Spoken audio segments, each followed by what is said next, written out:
Baik, sekian praktikum dari kami kelompok 5. Terima kasih banyak. Wassalamualaikum warahmatullahi wabarakatuh. Assalamualaikum warahmatullahi wabarakatuh. Kami dari kelompok 5 yang beranggotakan, yang pertama ada Ibu Rodatul Jana, yang kedua ada Ibu Elia Noviardani, yang ketiga saya sendiri Rizky Andri Bangkit Setiawan, yang keempat ada Ibu Salimatus Saadah, dan yang terakhir ada Ibu Aprilia Kurotul akan melakukan praktikum yaitu pencernaan makanan. Saya akan menerangkan tentang proses pencernaan manusia. Di sini ada yang pertama mulut, yang kedua kerongkongan, yang ketiga lambung, yang keempat usus halus, yang kelima usus besar, yang terakhir anus. Kita bahas yang pertama. Yang pertama mulut. Nah, di sini mulut adalah organ pencernaan yang paling depan atau menjadi gerbang untuk masuknya makanan. Selanjutnya makanan akan dikunyah menjadi bagian yang kecil sehingga mudah dicerna. Kemudian makanan yang sudah dikunyah masuk ke bagian yang kedua, yaitu kerongkongan. Kerongkongan adalah tabung yang berotot untuk menghubungkan faring, tenggorokan atas dengan lambung. Di sini ada gerak peristaltik, yaitu gerakan meremas terjadi di esofagus untuk mengirim makanan ke lambung. Yang ketiga kita masuk ke bagian lambung, yaitu lambung di sini mengandung asam klorida atau HCl, lipase, dan pepsin.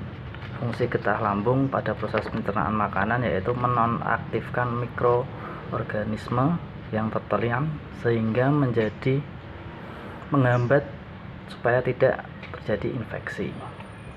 Setelah meninggalkan lambung, makanan yang awalnya keras akan menjadi lebih halus.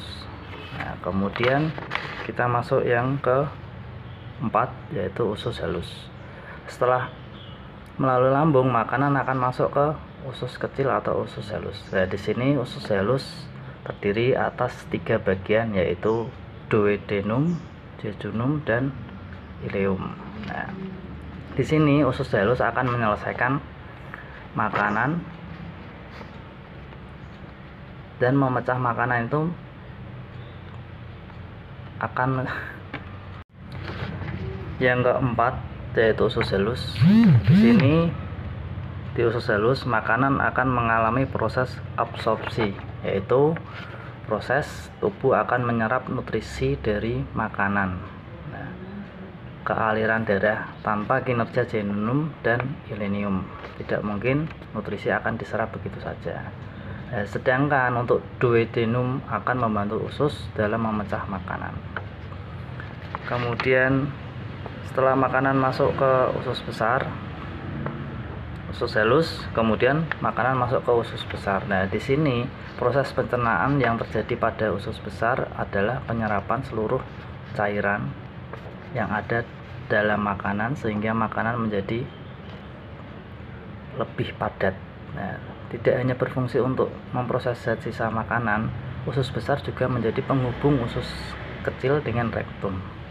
Nah, sisa makanan yang akan disimpan biasanya membutuhkan waktu 36 agar menjadi kotoran atau fases bisa melewati usus besar. Kemudian yang terakhir yaitu anus. Yang terakhir yaitu anus. Anus adalah organ terakhir dari proses pencernaan manusia sebelum makanan berubah menjadi kotoran dan keluar dari tubuh. Organ ini terdiri dari otot dasar panggul dan 2 strimfer, yaitu otot internal dan eksternal. Sekian dan terima kasih. Baik, sekian praktikum dari kami kelompok 5. Terima kasih banyak. Wassalamualaikum warahmatullahi wabarakatuh.